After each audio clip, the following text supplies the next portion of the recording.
Morning all. Good morning, people. Good morning. All right. Apologies. I've been missing for a few days. Just been busy. Just work. I've worked every day last week. Every day. And I'm wanting to do a Sunday session like we normally do. But I was covering the Carabao Cup final at Wembley. So yeah, just been super busy. So apologies for the lack of videos. Apologies for the lack of videos. So today's more just going to be a catch-up video. We're just going to look and see what happened in the last 3 or 4 days.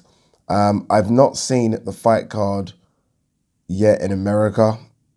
So I didn't see Navarrete versus Diaz. I didn't see Edgar Berlanga's win. I haven't seen those fights. I know the results, but I haven't seen the fights. I did see the fight card put on by Frank Warren. I think it was at York Hall. It looked like York Hall, Bethnal Green. Big win for Felix Cash over Bentley. I think Bentley maybe thought the stoppage was a tad bit early. It wasn't. It wasn't at all. I mean, he got cracked with 3 solid right hands on the button. The first right hand, you could have jumped in. I don't know if you guys have seen the fight. If you haven't, it's on YouTube now.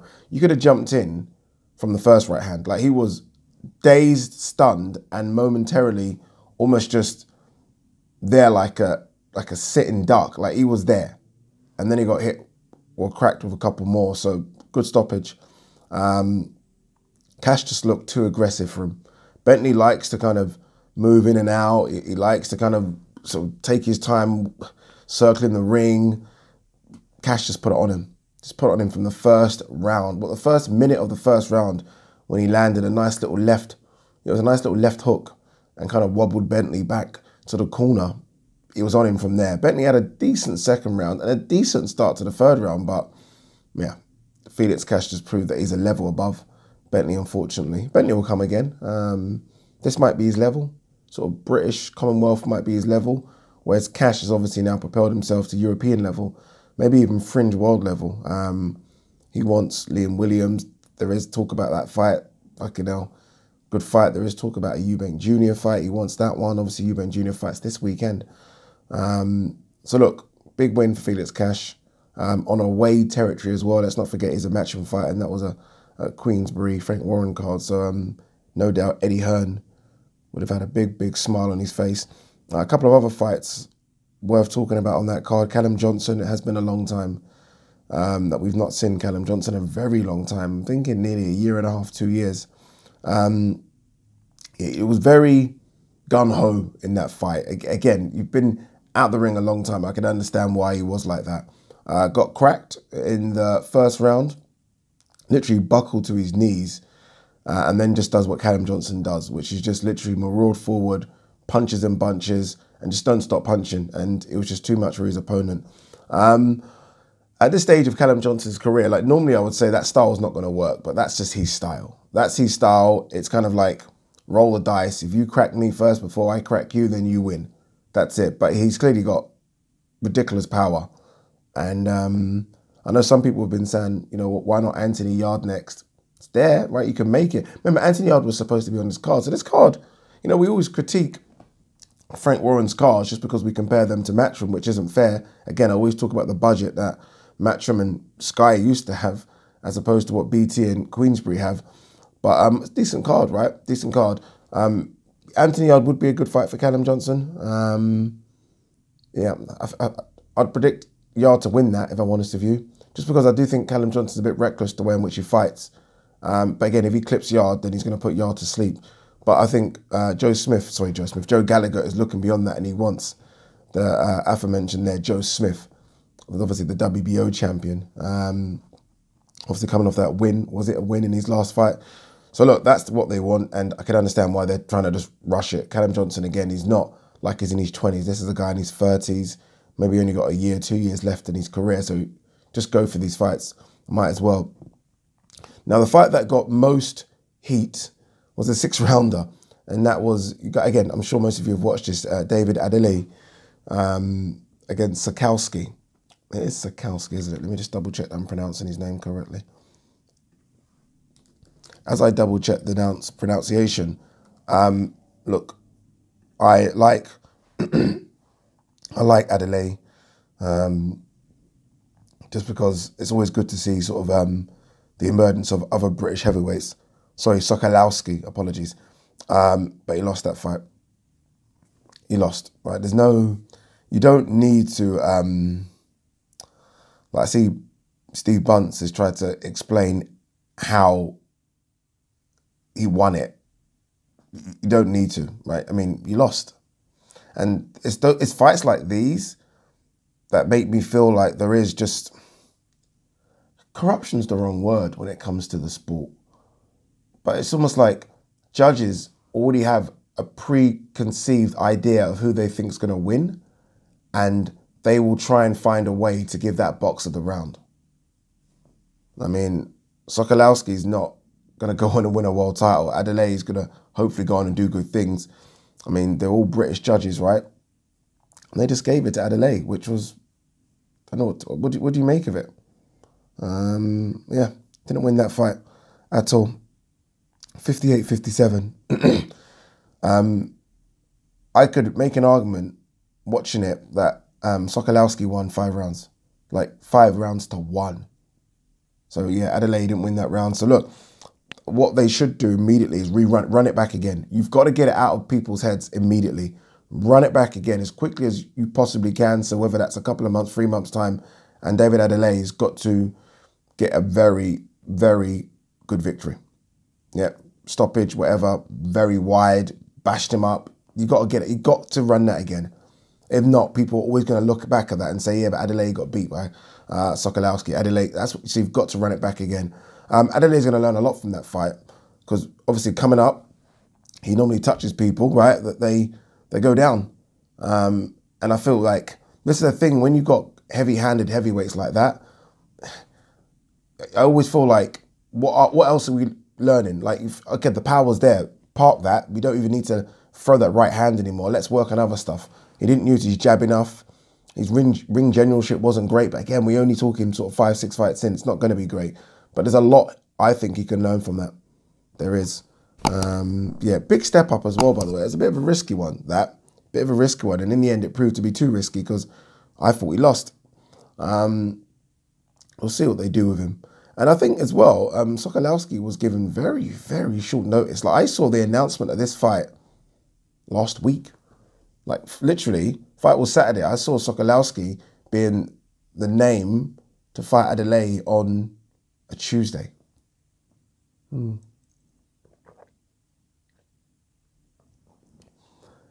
that was so needed. Everyone's you're probably asking where's the mic. The mic's just there. I just couldn't be bothered to set it up. So we've gone to the tried and trusted. Some of you actually prefer this. All right, what else? You know, Derek Chisora, Joseph Parker's this weekend, isn't it? Chisora, 32-10. Takes on Parker, 28-2. We are 1 trillion% doing a live watch along. You know how busy I've been? Yeah? I didn't even watch Line of Duty last night. Didn't even watch it. What? I'm going to watch it a bit later. The problem is, I'm having to almost black out my fucking social media because people are talking about it. So I've literally got to go to TalkSport and don't mention it. Don't mention it. I didn't watch it. Don't you hate that shit? All right, let's have a quick look at the card. We kind of know it, but let's quickly have a look at the card again that we are going to live stream. All right, Campbell Hatton on the card. His opponent hasn't been announced yet. They've got to be very careful in there. Scott Fitzgerald's on the card as well. Nice to see Scott Fitzgerald back. His opponent's not been mentioned either yet, but it's just good to see him have a fight again. When was the last time Scott Fitzgerald actually had a fight? Ted Cheeseman, October 2019. So it's just good to see him back, right? Katie Taylor versus Natasha Jonas. Yeah, a lot of belts on the line there. Tennyson versus Giovanni Straffon. When was that added? And again, good that that's been added. Chris Eubank Jr. versus Marcus Morrison. I might be going.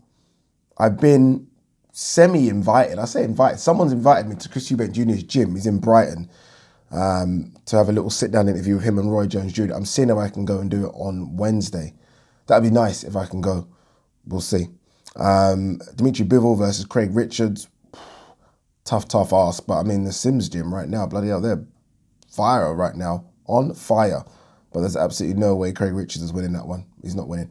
And Chisora versus Parker. Okay. Yeah. Cool. Let's see what Parker's got after now linking up with Andy Lee. Chisora's got Buddy McGirt. Funny thing is, like, some people think Chisora's going to win this one. I've spoken to a lot of people in the trade, and they think Chisora's going to win. I don't. I think Parker will beat Chisora. I think Chisora will make it tough for him. But I'm hoping that this Parker, you know what? I'm hoping that. Look, the thing about Parker is, like, especially in that fight against Junior Farr, Parker had to be the aggressor. And I don't know if he likes that. Against Chisora's clearly going to be the aggressor, right? Chisora's going to put it on him. And I think that could benefit Parker. I think when Parker's having to be the man to be the aggressor, I just don't think, it's just not in him. But I now believe Chisora's going to jump on him and Parker's going to have to fight back. And I think that might suit him. So I'm going for Parker to win points or late stoppage on that one. Katie Taylor will beat Natasha Jonas. Tennyson's going to win. Bivens going to win. Eubank Jr. is going to win. Hatton's going to win. And Scott Fitzgerald's going to win. Put your money in all those, if I'm honest with you. Yeah, I might have to get this show sponsored by a betting company. That's how confident I am.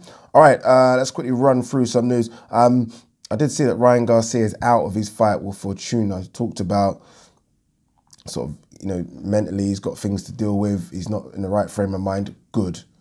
But some people have given that stick. No, good, great decision. If you're not there, don't get in the ring. It's the worst place. It's the worst thing to do if mentally you're not fully tuned in. So I like the fact, whether it's him or his team have made the decision to pull him from the fight. I like it. We keep talking about mental health. It's been highlighted a lot in this country that athletes struggle, right, with mental health. And we just want to get out there and play football, get out there and box. No. If you are dealing with something, deal with it first. He's a young kid. That fight will come later in the year when needed. So I think it's a great choice, great decision. And I think hopefully it's highlighted that, you know, highlighted to other boxers as well, that if you aren't mentally there, then don't. And I think it's good that Ryan Garcia is taking that stance. Let's quickly see. By the way, did you guys watch the UFC? Like, hopefully, yes, this is a boxing channel, but fuck it, man. We're a fighting channel. Kamaru Usman, Jorge Masvidal, fucking decapitated him. Like, honestly, right now, Kamaru's looking really good. Kamaru's looking really, really good. One sec, sorry. I just had a thought for a second that my charger wasn't in. That this wasn't recording. Okay, no, we're good. It is recording. Fuck, man, I don't want that drama. Yeah, Kamaru Usman decapitated him. Great fight card, by the way, for all the UFC MMA fans out there. Yeah, Kamaru Usman's literally, when we talk pound for pound now in the sport, like right now with Khabib retiring, I don't know what's going on with John, but let's say John's still there because he isn't retired. John Jones, yeah, clearly number one. I mean, Kamaru, I think, is above Izzy. I know Kamaru is the number 2 pound for pound in the sport. No, actually, let's be fair. Amanda Nunes, let's not discount the females. Amanda Nunes, and then Kamaru, and then Izzy. Yeah, Dana White's spoken well about an Africa UFC event in 2022, which is really good. Did you see Rose Namajunas as well against Wei Li? The head kick. Jeez, man. Jeez. I mean, those girls can fight. All right, what we got here? Okoli, Bradis is the best at cruiserweight. I want him next. Easy, Tiger. Easy. That makes me feel like he wants to jump to heavyweight quickly. Like, there's no rush here. Go Makabu. There's other fights. There's so many fights you can have, but go Makabu, because I think that's a more winnable fight. I really do. And then eventually get to Bradis. Again, that jump to say I want Bradis next, I get it, right? You think you're that guy, go, right? You're a world champion. You should call out other world champions. But that's the numero uno in the division. I think you wait first. I think you build up and then go to him. But hey, what do I know? Chavez Sr., this is very interesting. Chavez Sr. does not believe Canelo will eclipse his status in Mexico. Probably not. And I think he might eclipse it in terms of overall legacy. I don't know what Canelo's going to do. Like, Canelo's relatively, how old is Canelo? 29, 30? I was going to say relatively young. That's a stupid statement. 30. 4 or 5 years left at the top end in the game, or, you know, with Canelo, you never know how long. So he might eclipse him in terms of career performances, right? He might. I don't know. We never know what fights he's going to have next. But in terms of the love of the people of Mexico, absolutely no chance. No chance. Like Chavez Sr. So maybe Chavez is talking about it from that standpoint as opposed to boxing names on the resume. Although Chavez Sr. did have like 100 fucking fights. How many fights did he have again? Top fights as well.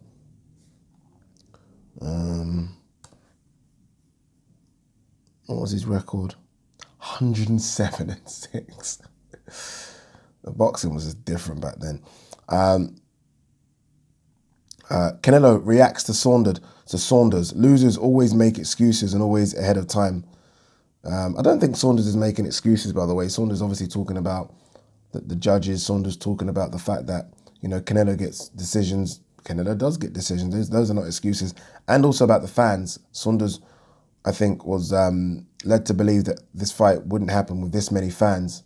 I mean, I don't know. Good luck to Saunders dealing with the media obligations fight week. It's a whole different ball. Canelo fight's a whole different ball game. Different. Like, think about what he normally has to do for a fight over here. And this is Saunders I'm talking about. What media? How much media, really? I mean, there's more media from YouTube fucking accounts than there is from proper media. There is. This time, boy, crazy. Especially if he's trying to cut weight as well. It's a lot that goes into it. Fury promoter on 150 million site fee for Joshua fight. I'll believe it when I see it. This is the words of Frank Warren, who's very negative, I think, towards this fight. Or maybe he's just like, stop the talk. When it happens, it happens. Or maybe, I don't know, maybe he's not getting a bigger slice of the pie as he would like to want. Don't know. But I feel like he's very, I don't know, you got one promoter in Eddie who's like, seems to be like, yep, we're going to try our hardest to make it, we're going to get it done. And Frank's just more like, yeah, well, yeah, when it happens, it happens.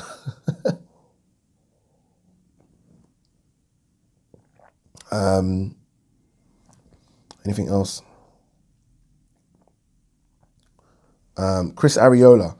Andy Ruiz should worry about his boxing, not his physique. That's interesting because I actually do think they go hand in hand. But a lot has been made about, look, I think his boxing ability is already there. That's what it is with Andy Ruiz. It's about the physique. Both of these guys actually look in pretty decent shape. Andy, you know what makes me laugh with Andy Ruiz and all the photos we see? He's always breathing in. I mean, I know the technique. I do it. Every single photo, he's breathing in, and it's weird. Just let your belly hang, dude. Let your belly hang. Be proud of the gut you've got. It should be a little good scrap between those two. What's anything on the undercard of this? Anything of half decency? Is that a word? They're selling it though, right? They've done their own 24/7 style show. Not convincing me, I'll tell you that now. Let's have a look. Lara's on the undercard. Okay. Omar Figueroa Jr. is on the undercard against Abel Ramos. Okay, Granados is on the undercard as well against Jose Sanchez. Granados is a good name eventually, I think, I say eventually, could be next, I think, for Conor Benn. I think that's a good name for Conor Benn. He's been in there with a few people as Granados. Let me have a quick look at who's he been in there with. Sean Porter, I know. Okay, Danny Garcia he's been in with. Robert Easter. Recently, obviously, Easter now campaigning up. Yep, Sean Porter. Yeah, interesting. Yeah. Broner. You know what I mean? And Broner was a split decision loss. I can't remember that fight, so I'll have to look back at it. He took Sean all the way to 12 as well. That's a good name for Eubank Jr. All right, yeah, look, might watch that fight, might not. I mean, I will watch it, but I'm definitely not doing a live watch along for it. Anything else before we back up and get ready to go to work?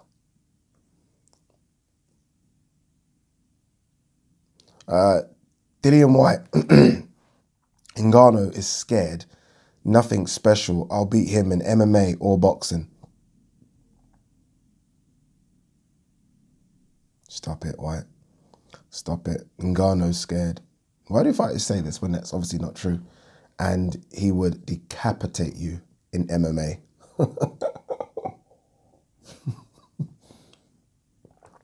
And before everyone screams, White's got a kickboxing background, I know. But Ngannou's the UFC heavyweight champion for a reason. He would decapitate Dillian White in MMA. In boxing, whole different story. Whole different story. MMA, stop it. Loma is back. That's what we're going to end on that. Loma is back against Nakatani. Fight June 26. Always good to see the Matrix back. I feel like it's almost been forgotten because of that one defeat. Everyone's like, yeah, we'll focus on the kids. Obviously, the kids being Haney, Garcia, Javonte, and Tio. Like, no. Loma's here, people. And let's see what it's like after the surgery. It's good that he's back. I always look forward to Loma fights, and we'll see. We'll see what happens with Loma. All right, don't forget, live watch along this Saturday, the whole card. We're going to do the whole card, so it's going to be a long one. It could be 5 hours. Me, right here, with you, 5 hours Saturday, because I wanted to start from the Campbell-Hatton fight, because obviously that fight and Scott Fitzgerald. All right, let's go work. Peace and love.